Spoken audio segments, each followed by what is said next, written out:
Most runners think they're burned out when they're actually just tired. And most runners think they're tired when they're actually burned out. The problem is, nobody ever tells you the difference. At some point, the thing you love starts feeling like a job.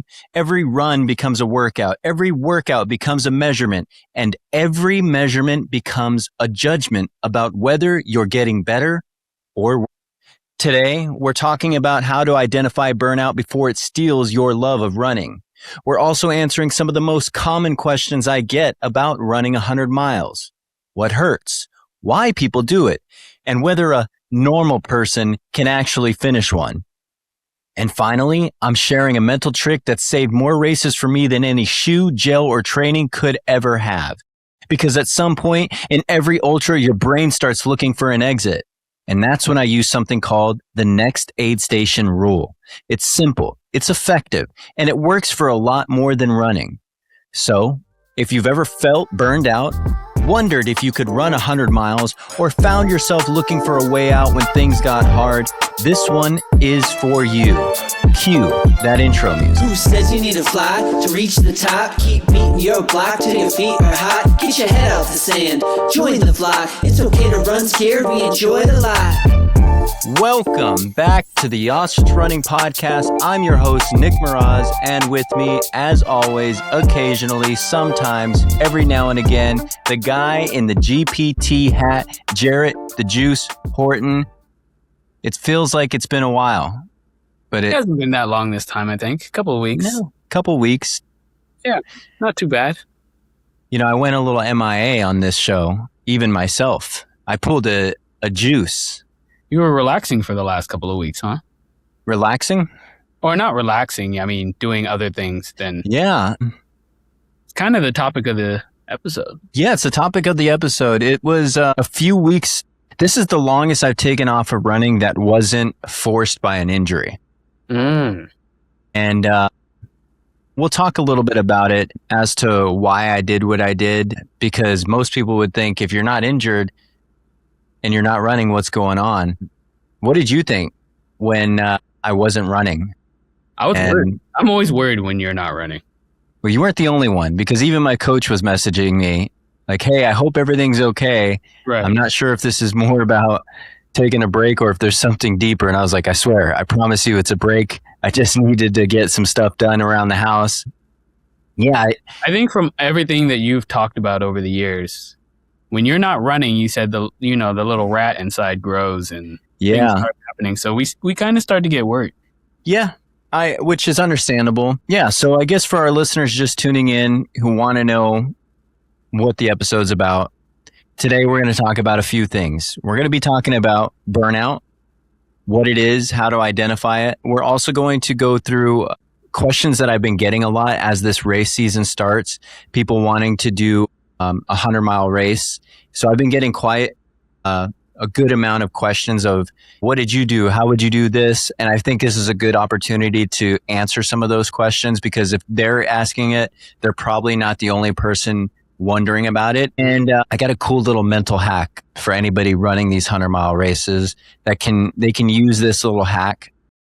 They find a little bit more opportunity to be successful in their 100-mile race as well as life. So I'm not going to tell you what it is. You're just going to have to wait to the end of the episode to hear what it is. Or if you're impatient, just fast forward. You'll find it. You'll see it there somewhere. But before we jump into this episode, I want to remind our listeners again, please rate, review, follow, subscribe, leave a comment on this show. It helps us grow our audience. It helps us grow our reach. And before I jump into this episode... Say something negative about the juice. Just throw something in there negative. I've been having to shield the Juice from all the negative comments he's been getting. I don't think he's seen them. So even those work. It's okay, guys. You can keep saying negative stuff about him.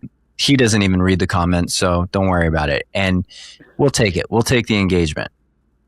That's a lie. Nobody's talked anything about you. It's all been, when's the Juice coming out with another product? When's the Juice colorway gonna That's what I'm saying. Bless us with its presence again? And I just blocked those. Juice candy.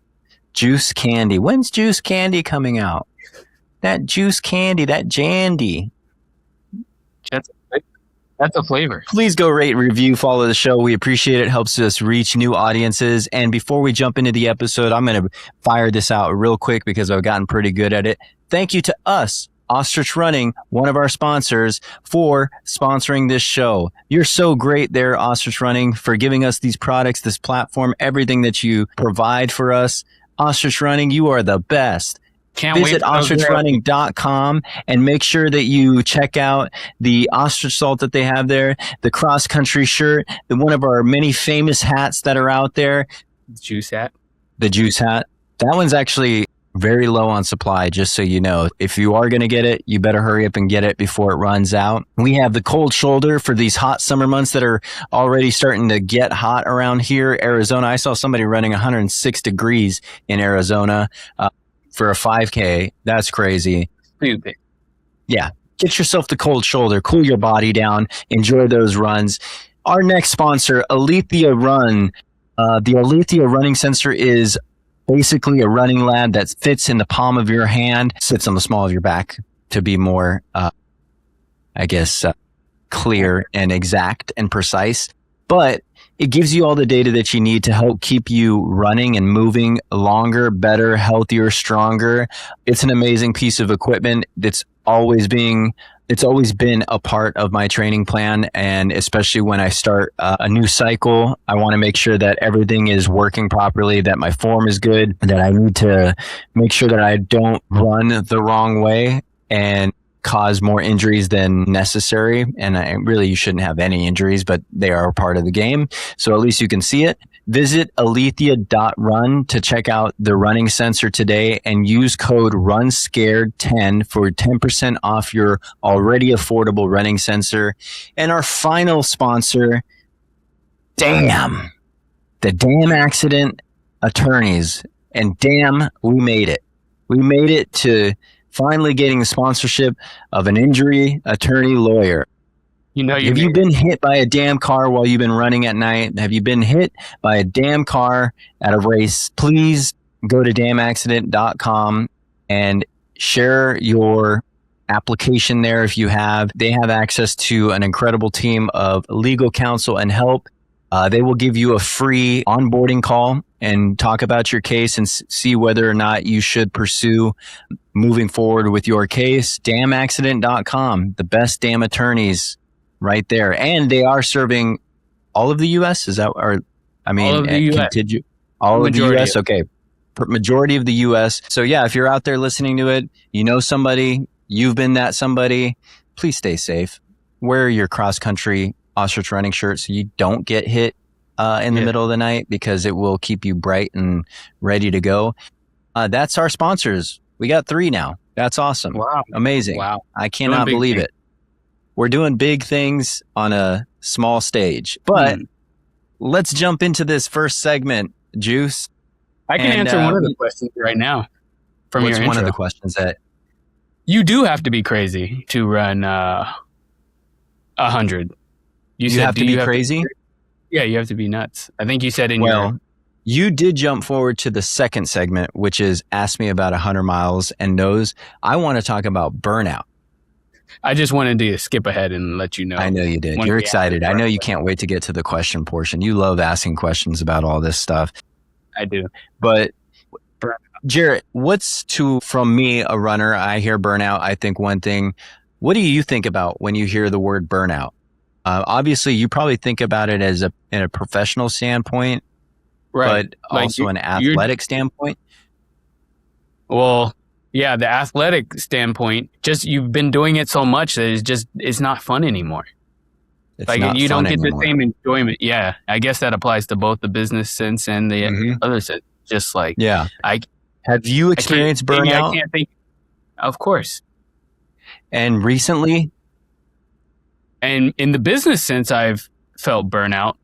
Yeah, I felt that many times. Man, that man is burnt. I am burnt. He's burnt out. It's like when you can't come up with more ideas. You kind of don't know what to do. Everything you feel like you try just doesn't feel like it's achieving anything. That's what burnout feels like to me. Yeah, I agree there. And replacing that with running, right? You feel like you've tried everything to get faster. You feel like you've tried everything for a certain distance. You feel like you've tried. I'm not getting better. Yeah, you're not getting better. You're not getting the same feeling you used to get.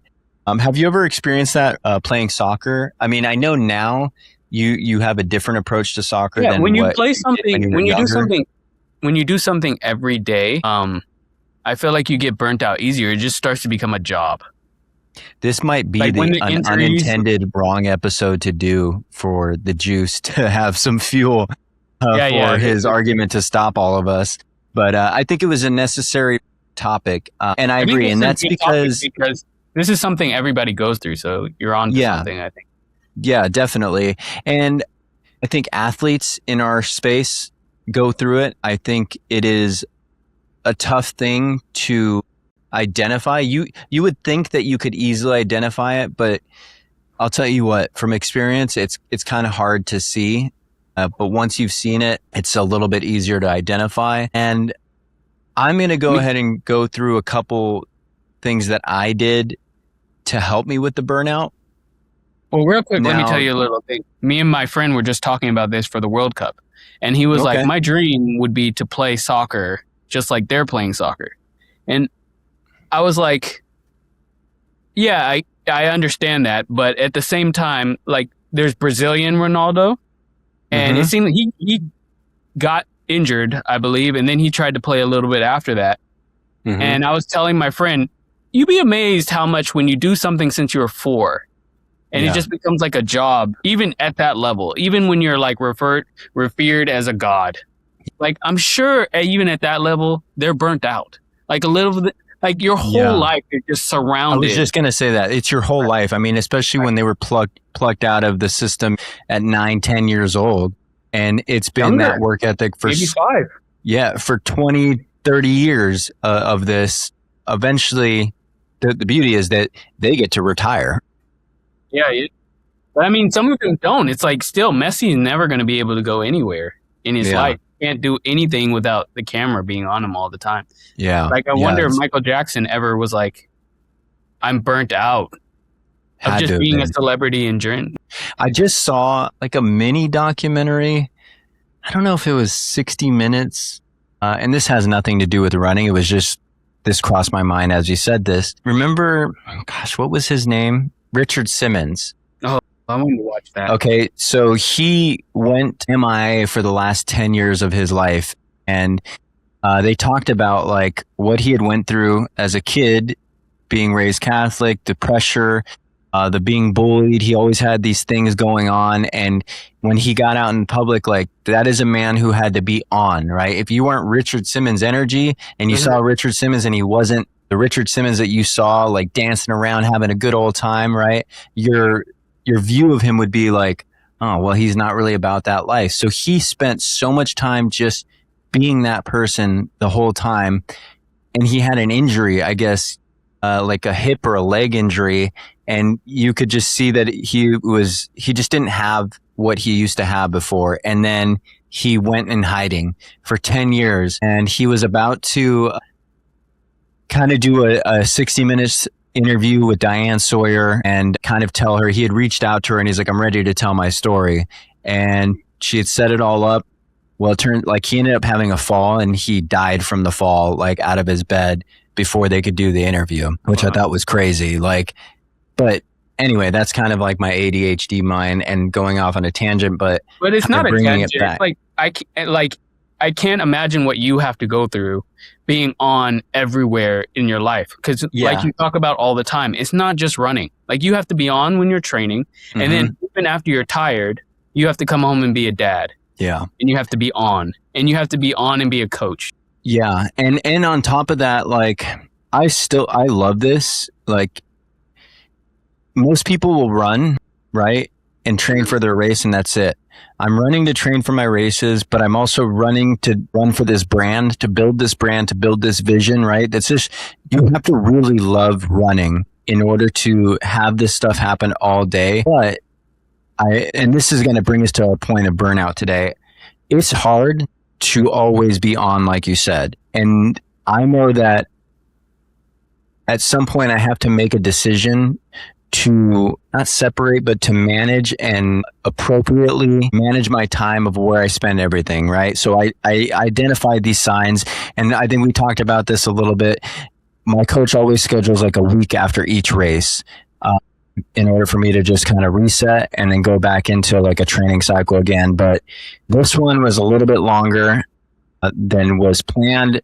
I think in my head, I knew what I was going to do and I knew the time frame, but I had a reason for it. I knew that I needed to balance my family life aside from just the training 24/7. And I probably could have went and ran here and there with no pushback. Yeah, no pushback from anybody. But I just wanted to, I don't know, I guess in the past 6 years, I give my time and my energy to my family. I'm never not present, but I wanted to give 100% full attention, not have anything for myself, only do the things that I could for my family for this. And I hate to say it, for this short period of time, but I wanted to give them through a few weeks my undivided attention. We had summer, we had some house projects that we had to work on or got to work on. I want to always change my vocabulary to not that I had to do these things. I get to do all these things.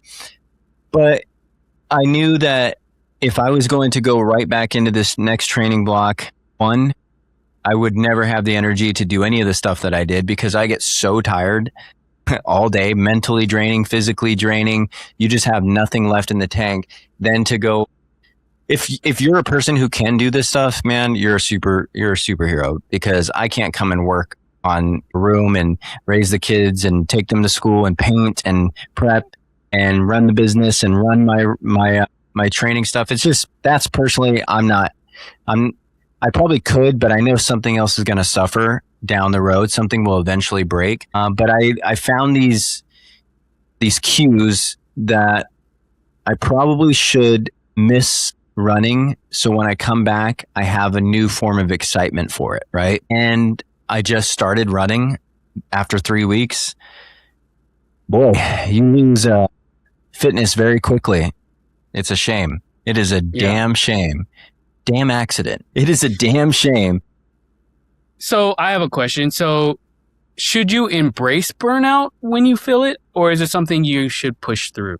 Well, I think that's a great question, because you have to identify what burnout is first, and if it is in fact burnout versus fatigue, right? That's why I asked you how you identify burnout and what signs that you see. And it seems like we have similar characteristics of what we identify, right? The joy is gone. I think that is the telltale sign, is when the joy is gone. If you feel like it's a job, right?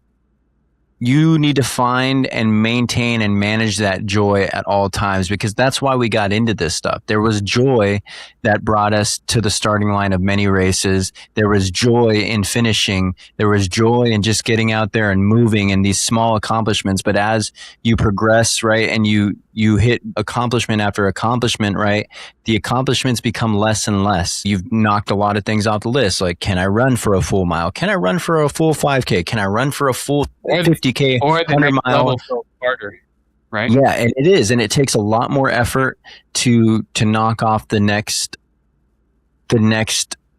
what do we want to call it? Yeah, the next goal that you have in mind. But you can still have fun while doing it, right? I think it's when you start waking up and you dread having to go on a run. That's the very easy way of telling that you're a little burnt out, and you might want to just take it back a notch. I have something written down here. The signs that you're probably burned out. First off, the physical signs. You're always tired. Your legs are never really fully recovered. You always have an elevated heart rate. Your sleep is not good, and you are getting sick more often than usual. That is like good signs of a physical burnout, that your body just can't keep up. Because sounds about right. Right. So obviously the physical attributes and physical characteristics of burnout are going to be different, right? Most of us can easily identify the mental burnout, which is dreading the runs, looking for excuses, resenting training, comparing yourself constantly. That is a huge one. And every run feeling like it's a test. Like, where am I at my fitness? Where am I at here? So the crazy thing about, I want to say 2, 3, 4 out of these 5 that I listed, you could probably have going on a daily basis and not even acknowledge that you're burned out. It's only once you start dreading and feeling like the joy is gone is when it becomes obvious mental, right? But yeah, I think the other characteristics are key, because none of us would probably stop or take a break on any of those alone. We always wait for that final straw that breaks the camel's back, and it's like a mental shift or a mental breakdown in what it is that you're doing, because you've packed so much pressure on yourself. So you're saying you should embrace it. You should, because sometimes even in business, or it's like you feel this burnout, but you have to push through it. I'm sure with raising kids, your family life, all of it, for sure. What's the difference from backing away or pushing through it? Like, how do you know when you should do one or the other? Well, I think a lot of professional athletes, when you talk to them, there's a key word, at least from all the interviews that we've done. When there is a goal, a big goal in mind, it's the S word that comes: sacrifice. Sacrifices are made. And a sacrifice, when you break down the term itself, right, it is something that must be given up in order to attain something else. I don't know if that's the exact definition. This is just my coming off the top of the head. You must give something in order to get something. And a lot of times those offerings are not anything small, especially in a working professional life, in a parent's life, in a husband's life, a son, a daughter. There is a sacrifice that needs to be made. And we say sacrifice so much that it's lost its meaning, its powerfulness of the word. But if you want to achieve a big goal, a sacrifice must be made. But what are you willing to give up? And I think we all will easily sacrifice something, but we don't realize that with that sacrifice comes other outcomes from those sacrifices. And if you want to run a fast, record-setting 100-mile race, I'm pretty sure you're going to sacrifice personal relationships with other people. I'm pretty sure you're going to sacrifice time with your family. I'm pretty sure you're going to sacrifice certain things. And it's not a knock to any of these big goals. It's just understanding what you're giving up to obtain it. And I'm not saying that they're not important goals. It's just, are they worth it enough for you? And if the answer is yes, then the sacrifice must be made. Doing that 100-mile race, it took a lot of sacrifice. I had to spend a lot of time. I had to wake up early. I had to be tired. Did you feel was it worth it for me? In the end, now that I look back, 110% yes. Every sacrifice I made was worth it. It's just, I'm not set in stone in my ability to sacrifice. I understand that. Did you feel burnt out in the training block? For that 100-mile? Yeah. No, burnt out. Actually, not really. It wasn't till this last one that I tried to race to win, but I didn't. My goal was still short. And honestly, I didn't even get burned out.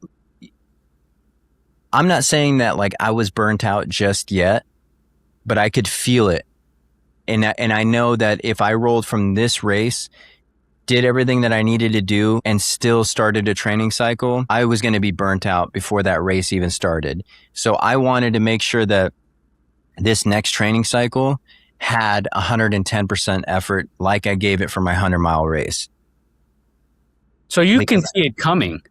Yeah, I feel like I've seen it now, because I did have, before I got my coach, before I started this brand, before any of that stuff, I've gotten burnt out on running. And have I gotten burnt out? Oh my God. So it's important to almost see it coming sometimes before. Yeah, you just have to. I think maybe, you know what? Before I got any of this stuff and I was doing a ton of races, I definitely got burnt out on it in the race aspect of it rather than just the running aspect of it. To me, running like an organized race, I love them. I get to meet people. I get to go out there and do certain courses. But I would much rather have the group of 10 people that we go do a 25-mile run together, self-supported. They're doing a 50, or just getting with a group of friends. I would much rather have that. That is like way more fun to me, finding a group of people to do a challenge together and coming out on top. I still enjoy a race. I still enjoy getting out there. It might have a different reason behind it, but yeah, I just, not everything is live and die by a certain race, is what I'm trying to say. But I still do them. I just try. I've identified that too many races in a year can easily burn me out, which is why now I try to stick to this structure of a 50 mile, a 50K, and a 100 mile, and maybe like something else in between for like just a random run. Just like leave yourself open for anything, right? So 4 runs a year. That's 1 every 3 months. I just know that that's my perfect balance of run life enjoyment balance. Everybody's is different. I'm not saying that mine is the set standard. It's just like anything in running. Find your right balance, that joy remains present, and a heavy moral compass to your running journey. If doing 10, 100 miles a year is your perfect opportunity, like going 1 a month with a couple breaks here and there, that's it. That's great. There's nothing wrong with that, but just find what works for you. How do you recognize when you're getting close to burnout? I think that's where not giving 100% on my training runs, cutting some of them a little short, where I was like, missing a lot more than when I first did my 100, right? I had a lot of workouts that I was like, I just can't do this one. I'm just too tired. I'm missing this. I'm not going to do this workout. I'm not going to do that workout. And that's okay. I think we all build a training plan to have a buffer of workouts. You don't have to stick to every single one, but I saw myself making more excuses than I should have. And that was a telltale sign. Waking up and just like pushing that run off as late as I could, rather than just waking up first thing in the morning. I can't wait to get out here and go do this run. Boom, out there and doing it. Yeah, now I started my day and I feel great. It was little things like that. And then the dread, I think that we brought up, the dread of that workout. Yeah. And once I started to find myself complaining a little bit more about the training load, rather than just like, I got to go do this run, I got to go do that run, I got to go do a long run today, and it wasn't every one of them. Tomorrow, I can't wait till I run tomorrow. Yeah, exactly. That's very true. Like when you start thinking about tomorrow, and it's like, dang, I really don't want to wake up tomorrow and do this. Yeah, and I wrote something here that says it's when you stop being the person who runs and you are a runner. Right. Mm-hmm. And everything becomes tied to mileage, your pace, your Strava, your Garmin. What were your race results? I think those are everything I was going through, at least in my last race. And even though I didn't feel bad about the results, I felt great. I felt like I left it all out there, and, it was a great experience, but that's all I was thinking about. So I needed to take a step back. I needed to miss it a little bit. I needed to miss the training and doing that. And I also wanted to show some appreciation to my family for all that they put in, because I think we all realize our people who support us go through a lot as well. Yeah, I didn't feel appreciated, so that's why I left early from that race. You didn't feel appreciated, so you were like, oh, I'm out. I want to see if he's going to miss me. Yeah, if you had a chance to see the Juice out there at the O'Neill Park race, please leave us a message. See if you want to see him at all future races, and he'll at least do 4 a year. Is what we're trying to get him at. Nick will never. I didn't even get to see him. If he doesn't podium, I'm going to leave. So I'm sure that didn't help. Yeah. So I think we talked about every runner. Why we experience burnout is that we all have a purpose, right? So if nothing's fun anymore and everything is tempo run, long run, recovery run, threshold run, there's no actual adventure. There's no exploration. There's no fun. And I found really good training runs that I had in this training cycle before the last race, where it felt like I was a kid running down the hill Like, I still find joy in certain runs. Not every run is going to be joyous, by the way. And that doesn't mean you're burnt out. You're just pushing your limits, right? But I think it's when it becomes a consistent, right? We're working out, we're pushing ourselves physically to be uncomfortable. And that's also important to realize. Just because you feel uncomfortable once doesn't mean you're burnt out. There is ways to identify it. You just gotta, it's just like any other muscle. You gotta be able to know how you respond to certain things in your life.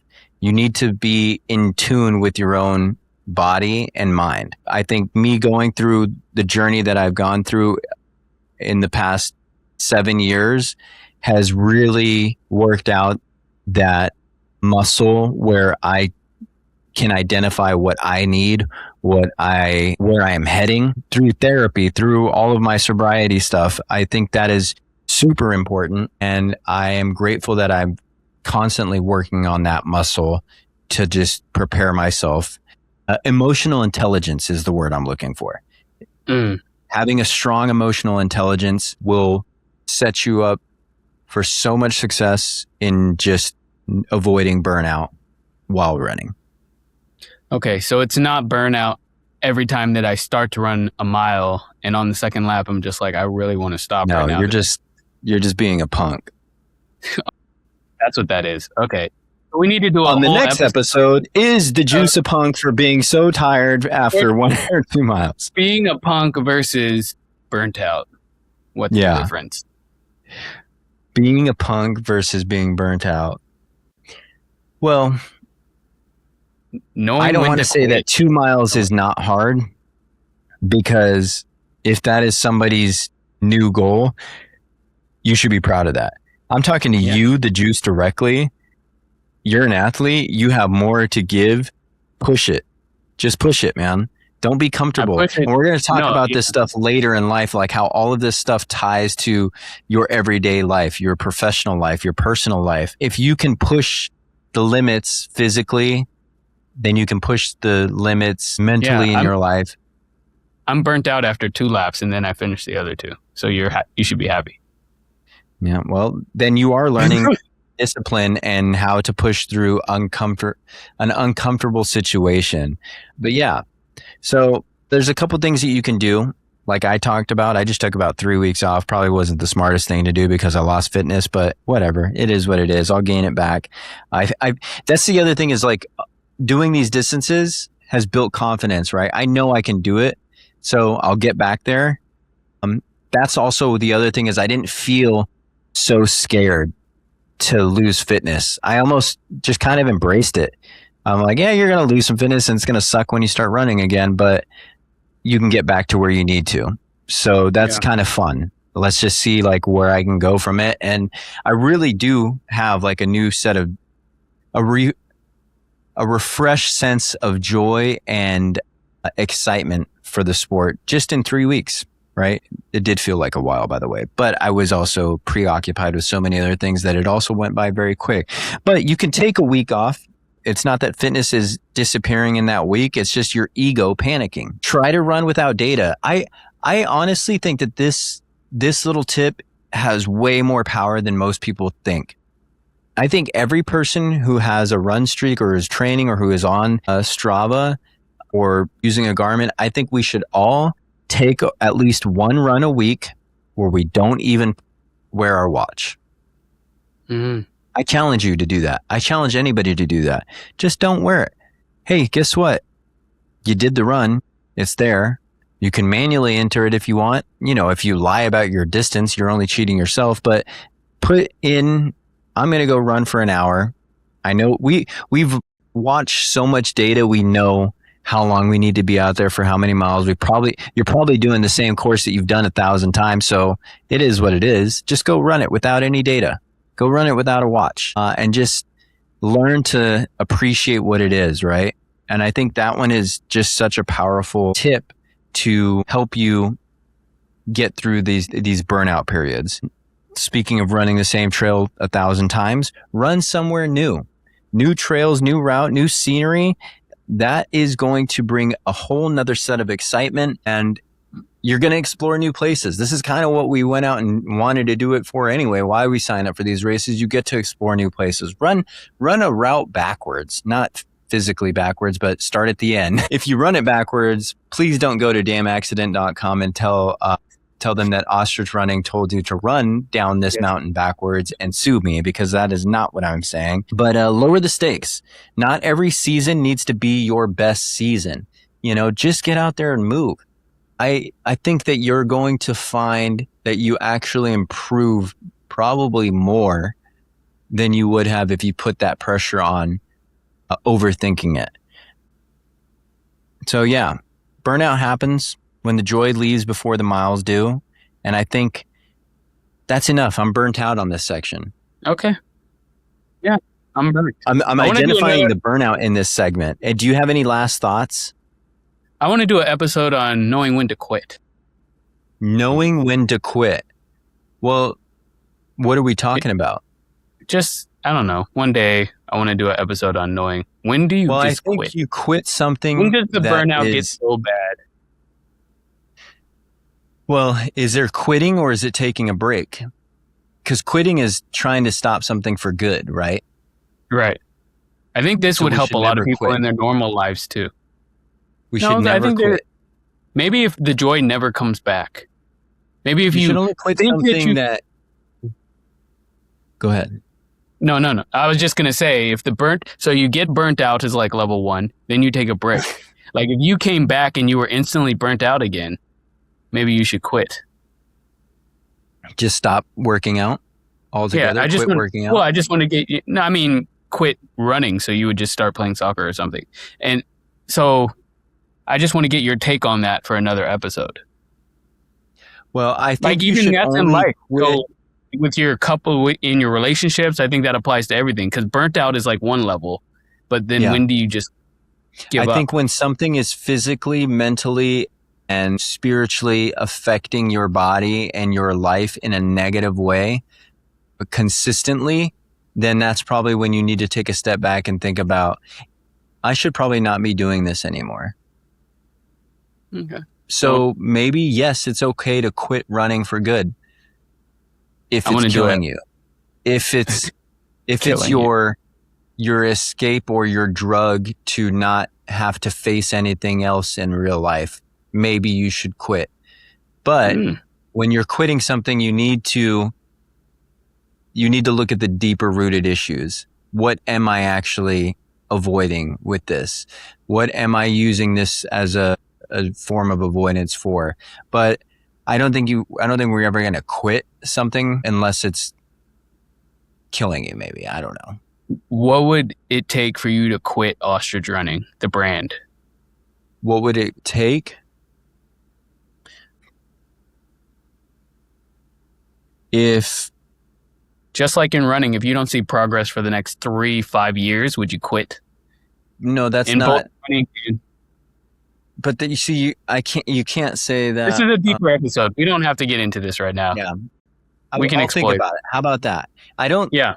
But the short answer is I don't see anything. I don't see me quitting anything for Ostrich Running. It is such an outlet for me that I enjoy it so much. I enjoy talking to the people that I meet. I enjoy like seeing people get excited for running. It's just like being a part of anybody's running journey is exciting to me. So if everybody else stops running and there's no more runners in the world to be a part of their journey, there's no more races, there's no more any of that stuff, then I'll stop Ostrich Running.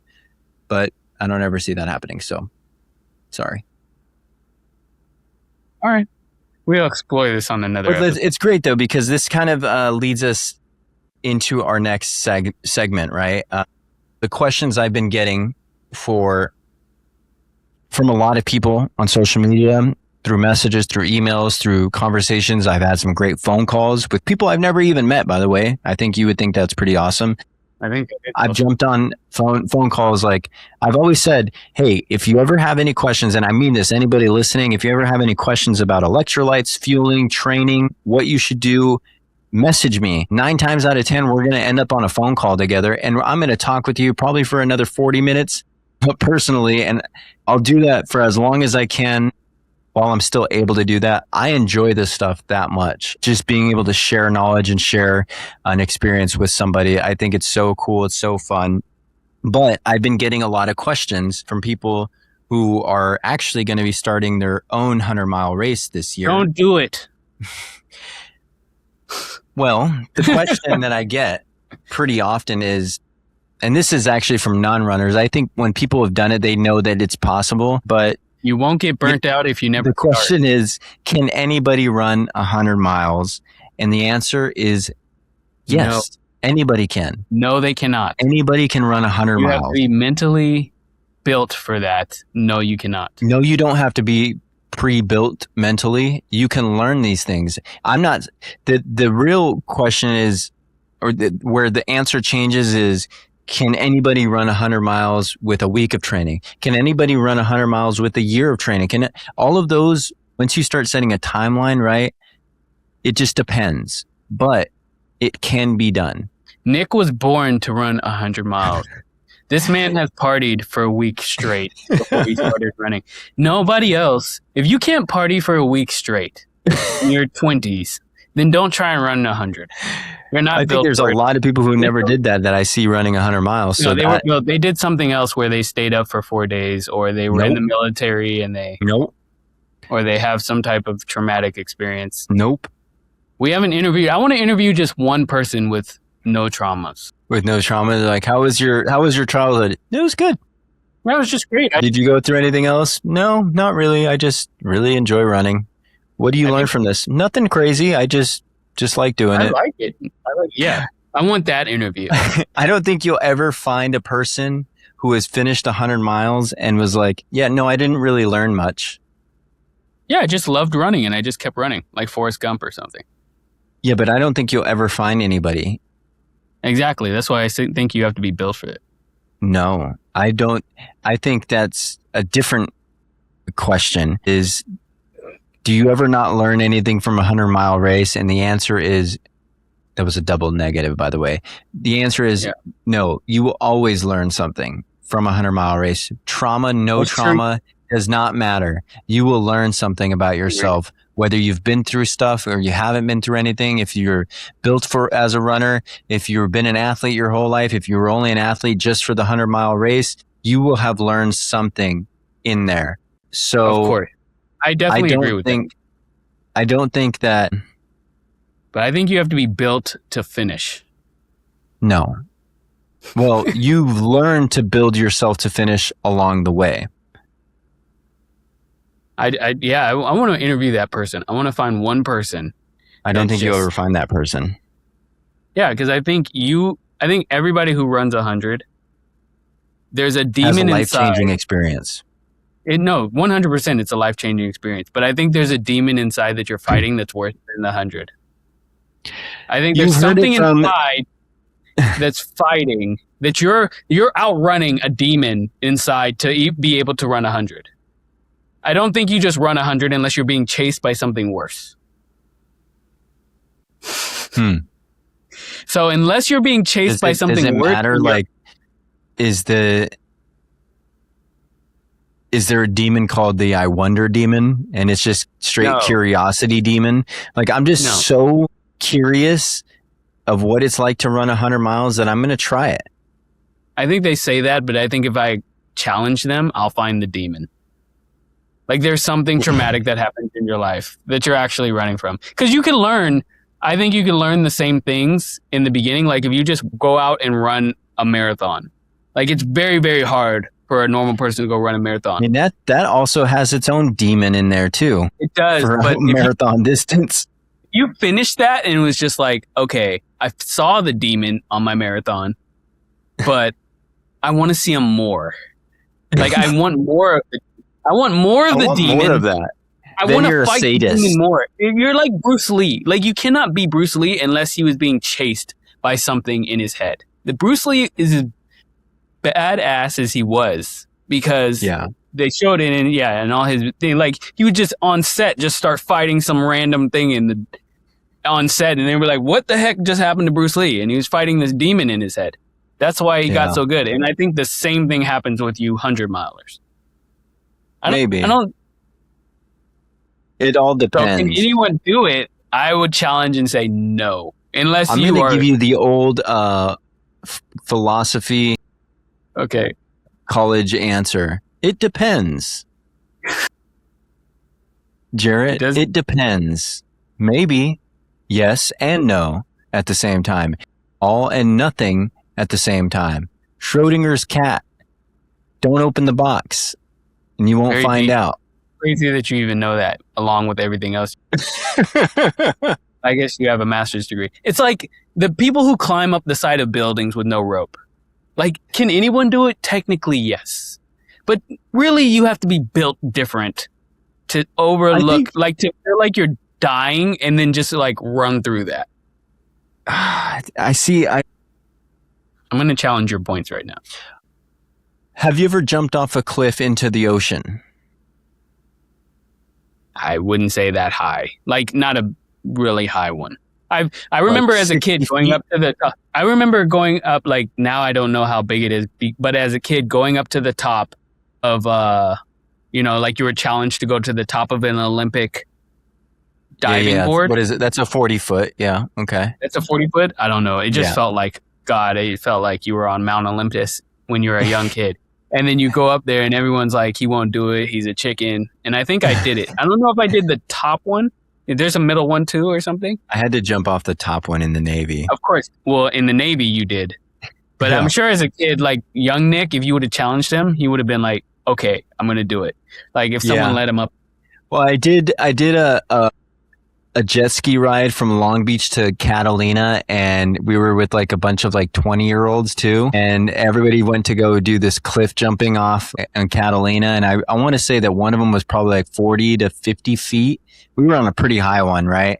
And everybody's like, yeah, let's go jump this. I'm like, yeah, let's go do that. And I get up there, I'm like, damn, this is high. Hold up. And I've already had 2 kids at this point, and that crazy like Nick was not like something was like seizing up. If it was back in the day when we were younger, I would have done it in a heartbeat, right? But then I go and I look and I'm like, oh my God, I have to clear that ledge.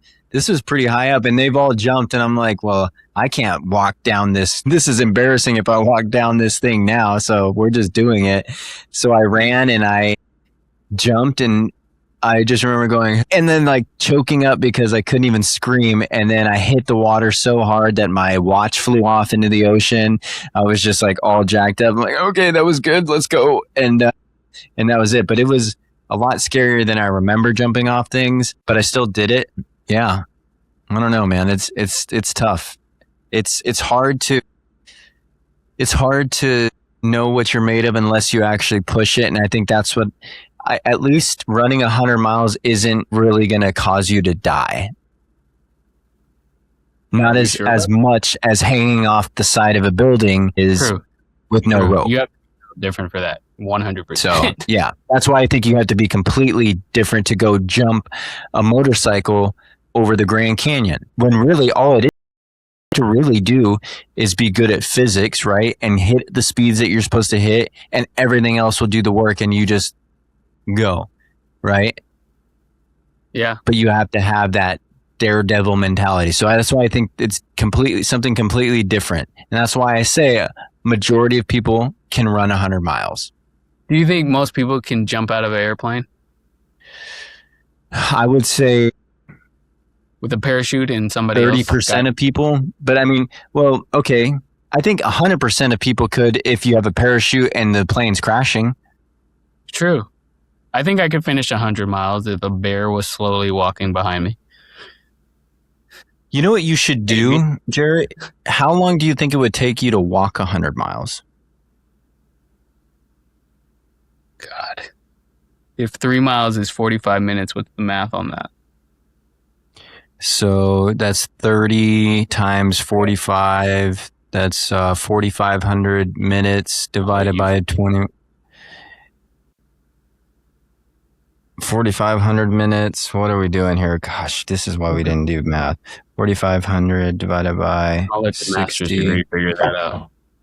Divided by 24. 3 days. You could do it in 3 days. Are you serious? Yeah. Yeah, let's see how close. While you're talking, I'm going to see how close you were. You could do it in 3 days, a little like at 3.5 days, you could do it. So why don't you just get out there and go camp and just move and see what you find out about yourself just doing the distance over the 3.5 days. Let's do it. Let's record the whole thing. Okay. I'll lock you in next week, okay? No. Okay. So the other question I get is what hurts the most? So feet, I need to finish at 33 miles a day. Mm-hmm. Okay. Yep. Feet, quads, or your mind? What hurts the most? All of the above. Yeah. I think all you do in preparation for that is your whole training leading up to that is to reduce the amount of pain that your mind, body, and muscles will feel come post-race day. That's all you're trying to do. That's why you work out on tired legs. That's why you do whatever you can. There's obviously some people who are running the next day out of their 100-mile races, which is insane. But for me personally, the last that hurt, my feet were messed up. My ankles were messed up. My muscles were actually felt okay. To be honest with you, my muscles felt good. So that's where I've always I'm trying to make I have better intention on focusing on the stability muscles throughout my whole journey of training for certain runs because I want to reduce that. I remember how bad it felt and I'm like, okay, I probably should have stronger ankles next time I run. I should probably have stronger feet. Do you sleep during 100? Real quick before you move on, did you know that if I can keep that pace, remember this is probably on straight, not running like how you were running through mountains and in the dark. I could finish in 25 hours. Yeah, you could. I could finish in a day. That's what I always say when I do these races. I'm like, I bet you I could do a sub 24. And then 24 hours passes. I'm like, why am I not done yet? That's crazy. So what was your average mile? I don't even know. It was 32 hours and all significantly dropped after I got hurt. So it was basically like walking the last 30 miles, minus the 6 miles that I was able to run to mile 99. I wonder if it would have been better if you never ran. Like you just power walked the whole time. You just can't finish in enough time. It says, you have to at some point run. Really? Well, the only reason why I made cutoff is because I was so far ahead of schedule on the day, like the first 30 miles that I ran. But do you think you could walk a 15-minute mile? Yeah. No, I mean, not sustaining for that long. You don't think so? That's no movement, but then you don't get to do anything else. Yeah, what do you mean do anything else? Oh, yeah, you never get to rest. Yeah.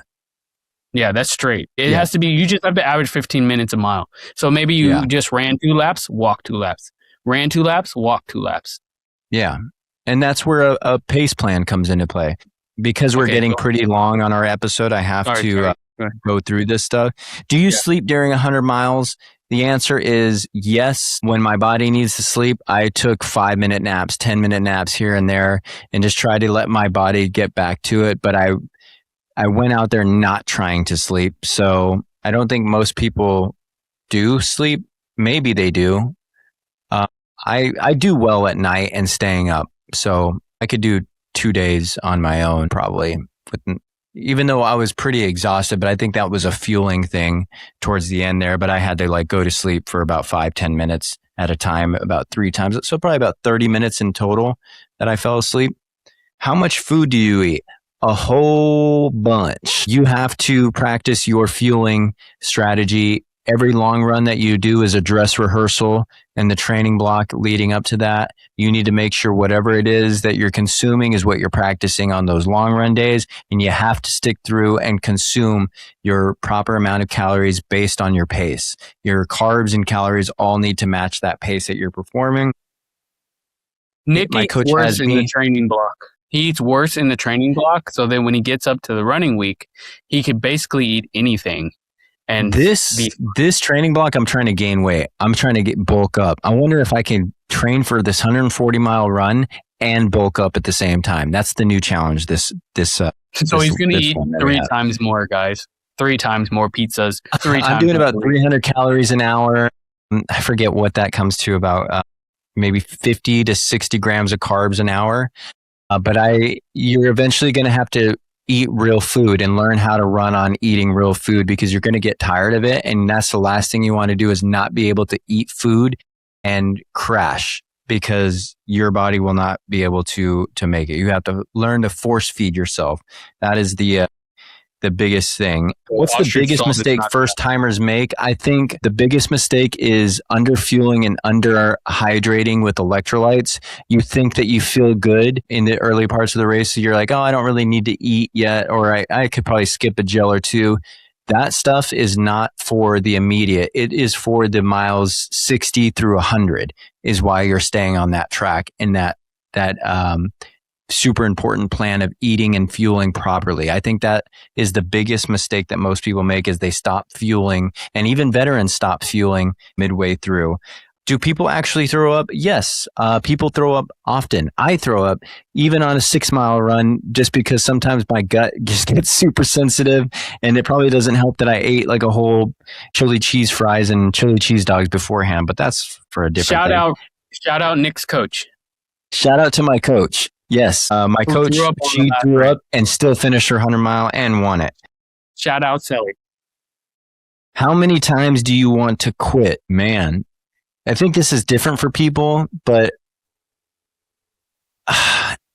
this last one, so my first attempt, obviously, like, I quit. I DNF'd on my first one, but this last one, it wasn't an option. It was just, I know I was very uncomfortable, and I was like, dude, I don't know. It wasn't a quit. It was like, I don't know if I will be able to finish this. That was the question. But when I had my mind set on it, it was the redemption run. I didn't have an option of quitting. I just knew, I was like, am I going to be able to finish this?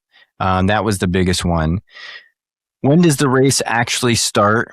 I think the race actually starts when you hit your first mental and physical challenge, because they're going to happen. Something's not going to go according to plan. I think that's when the race starts, and it's how you respond to it, because you're out there running. You're always going to feel good in the beginning part.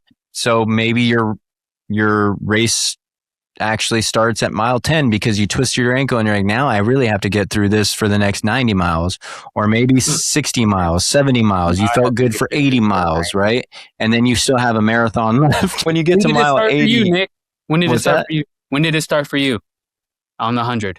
After that Sugarloaf climb, so after the 100K mark, when I was just in so much pain and we were 62 miles in, that's when it started. I'm like, oh my God, I still have 32 miles to go, 38 miles to go. This is going to be tough. That's when it started. And 30 plus miles of suffering is very hard. And it's very hard to watch your pace slow down to an unbelievably slow pace. It's hard to watch your goal time pass and hours go beyond that and still keep moving forward. But you have to do it. You got to keep moving forward. You signed up for it. It is part of the process of learning.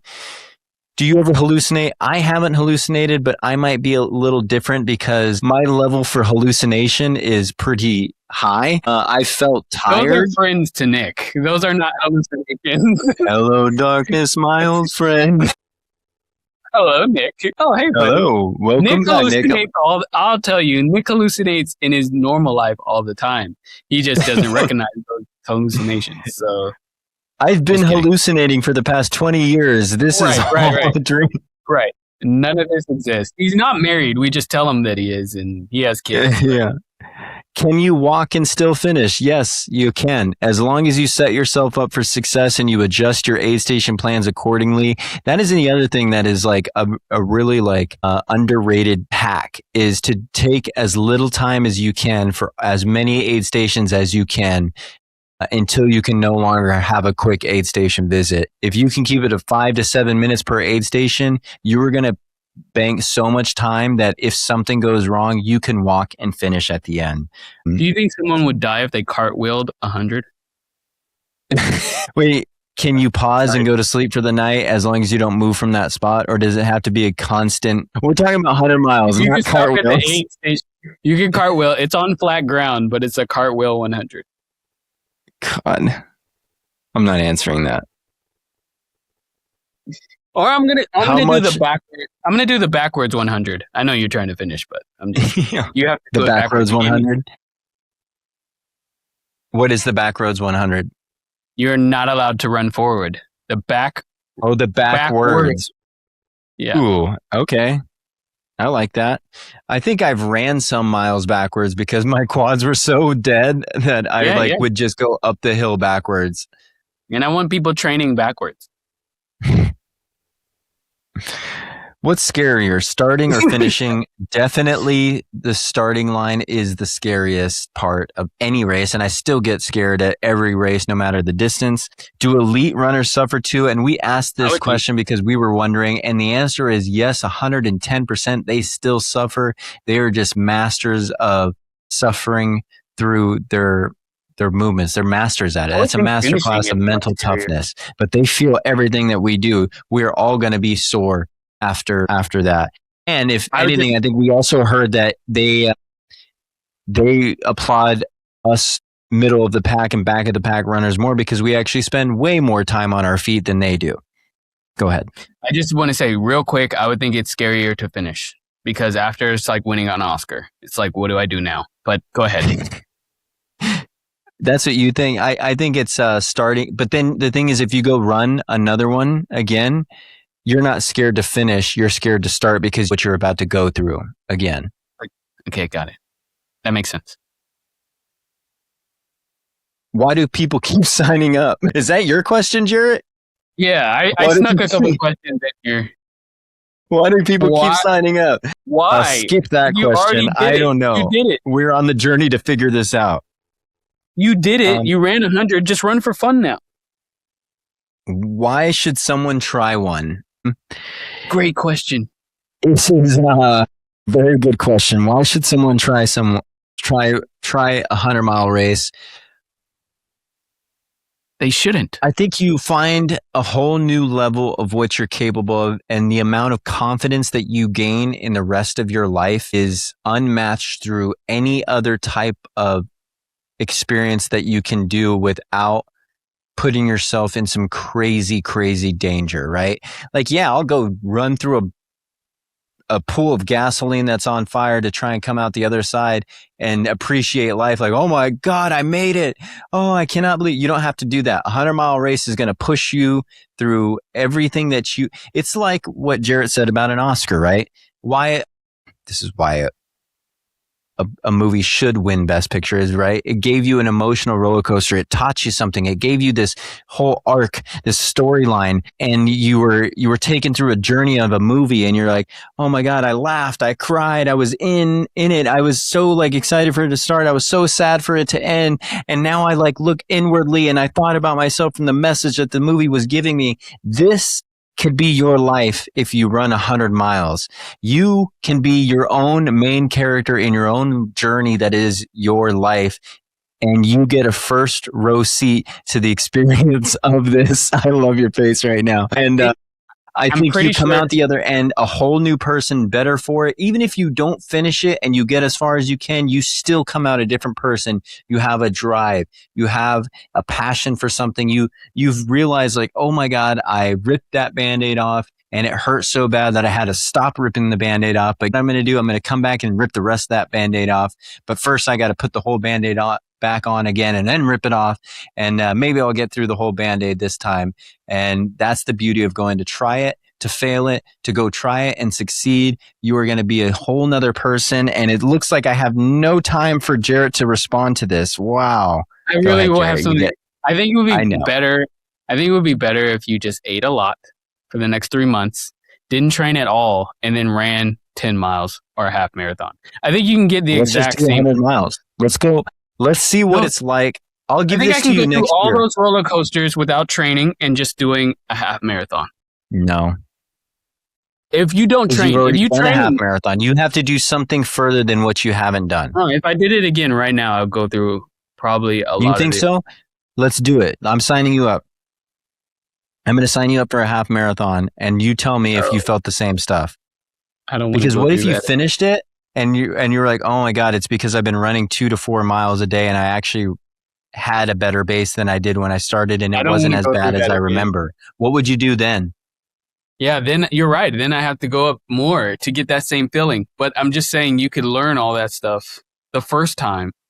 Guys, don't do 100. Just don't. There's no, don't go up that high. I go up to a marathon, maybe a 50, maybe. But just don't do 100, guys. You can learn everything you want to learn in a 50.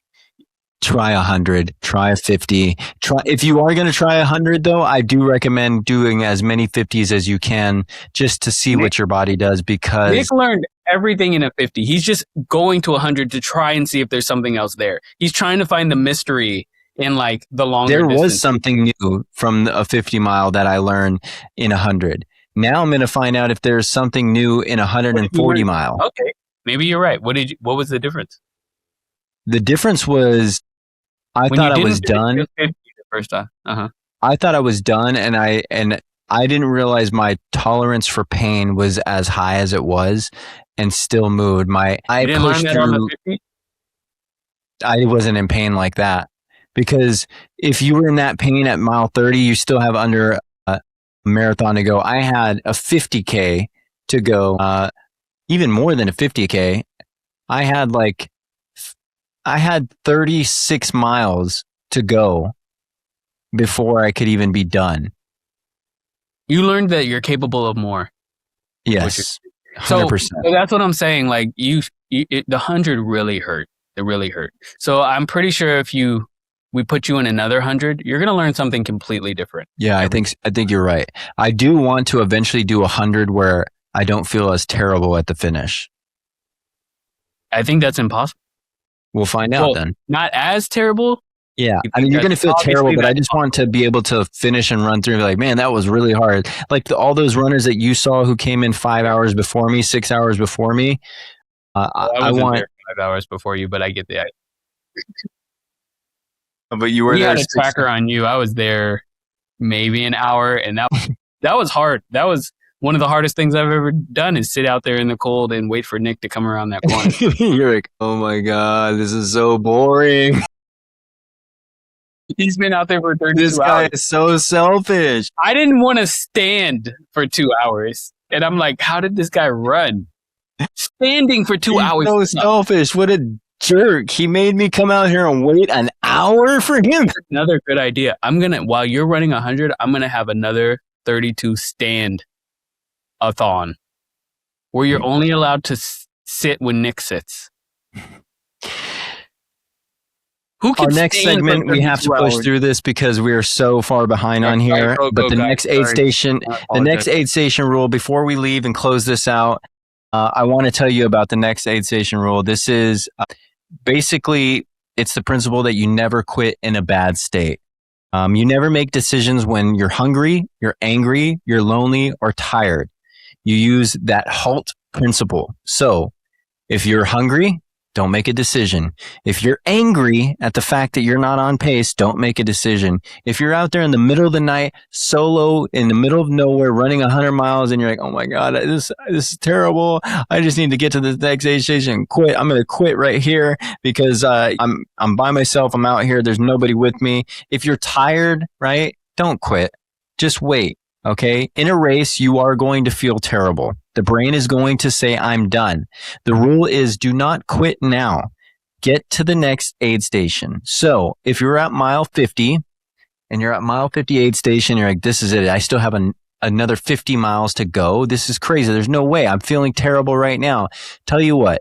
Just go to the next aid station, at least, okay? Get to mile 56, and along the way, make sure you eat and you fuel up properly. You don't understand how much eating and fueling and hydrating will change your life. And now you'll have 6 miles to do it, okay? So make sure you go do that. And if it is further between aid stations, give yourself to that next aid station. Always make sure that you just go to the next aid station. So before deciding, you want to make sure you eat, you drink, you sit down, cool off, talk to your crew, just reset. And then you ask yourself, do I still want to quit? And most times your answer will change. If you still want to quit there, well, guess what? It's the next aid station rule. So you don't get to do it at that one. You got to get up and move and quit at the next aid station. So get your butt up out of that chair when you still feel like quitting and you go move to the next aid station, because that's the rule. You don't get to quit until you get to the next aid station. All right. And then if you get to the next one and you still want to quit, well, guess what? You can't do it at that one because you're already at the next aid station. And the rule is you have to go to the next aid station in order to quit. You see what I'm talking about here, guys? So sick. It doesn't have to be that extreme. You can quit at the next one when you get there if you really feel like that. But you're not quitting the race. You're quitting the feeling, right?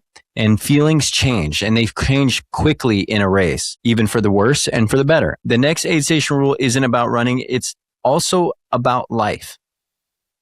If you're sitting in a marriage and you don't want to make marriage decisions during a fight, right?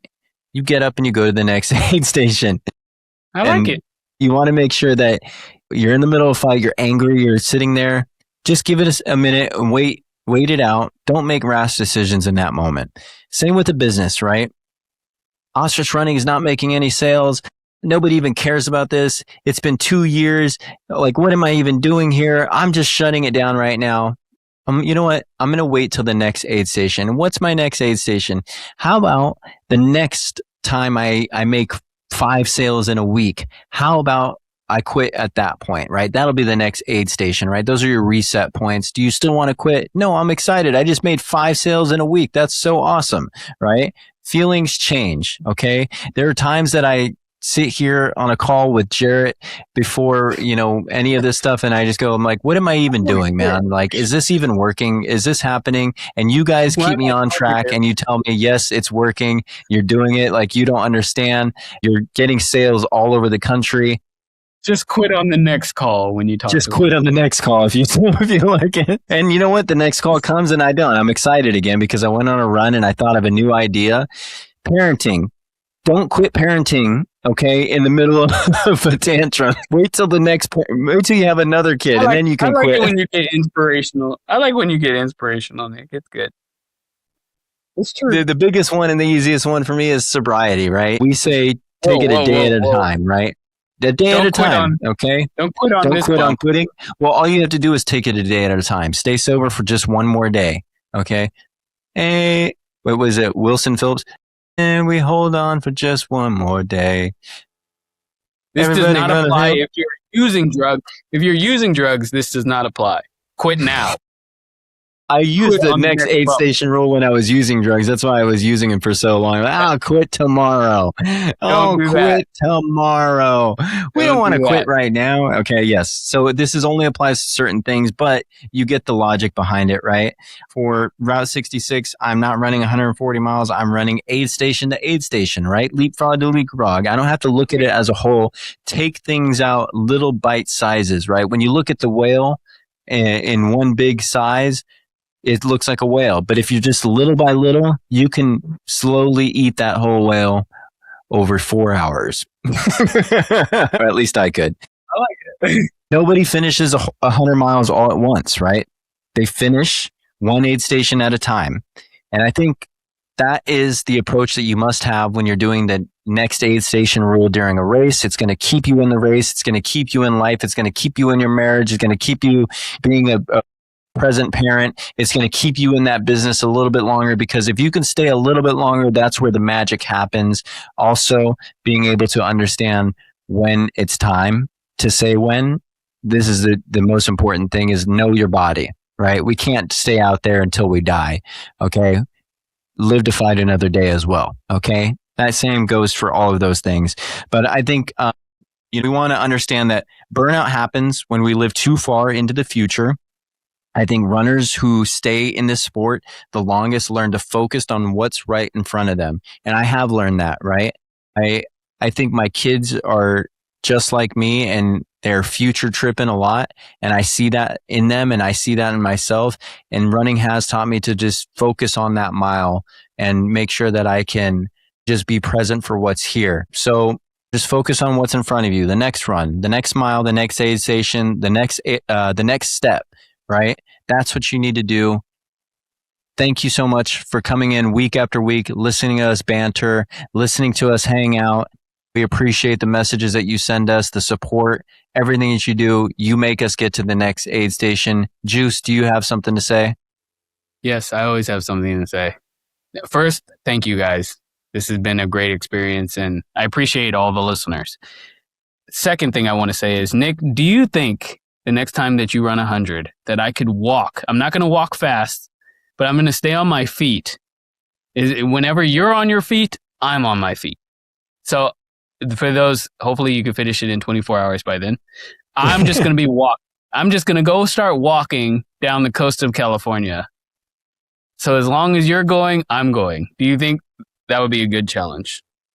I'm just going to. How about you just stay on your feet and you man the aid station and the van while you're at the next, because you're going to be part of my crew at the next 140 mile. Yes, you are. I cannot guarantee that. No matter how many people try and put pressure on me, there's no guarantee I'm going to be there. There's a good chance I might be in Portugal enjoying my life, but you're not going to be enjoying yourself because you're going to think about me and what you're missing out on. I don't know. Your kids like to beat me. Your kids like to beat me. They like to pretend like they're to be nice. That's another episode. Thank you, guys. I think, yes, Juice, that would be a very amazing feat to spend 24 hours on your feet. That would be an accomplishment. That's called time on feet. We'll talk about that in a future episode. To the rest of you out there, we love you. Thank you. Appreciate you. See you next week. Cue that outro music. Who says you need to fly to reach the top? Keep beating your block till your feet are hot. Get your head out the sand, join the flock. It's okay to run scared, we enjoy the lie. I'm an odd kid, like an ostrich. I got a pod, kids, here's a topic. Blaze your own trail, don't be cautious. 2 birds, 1 stone's how I rock it. Can't make an omelet without breaking a shell. But the say grew up, now I'm raising hell. Haters gonna hate, yeah, they praying it fails. So put in the work, whether pavement or trail. The grades fell down, but they got to their feet. Run your own race, put this pod on repeat. Shake your tail feather, keep nodding your beaks. Ostrich gang, or you're not my peeps. Who says you need to fly to reach the top?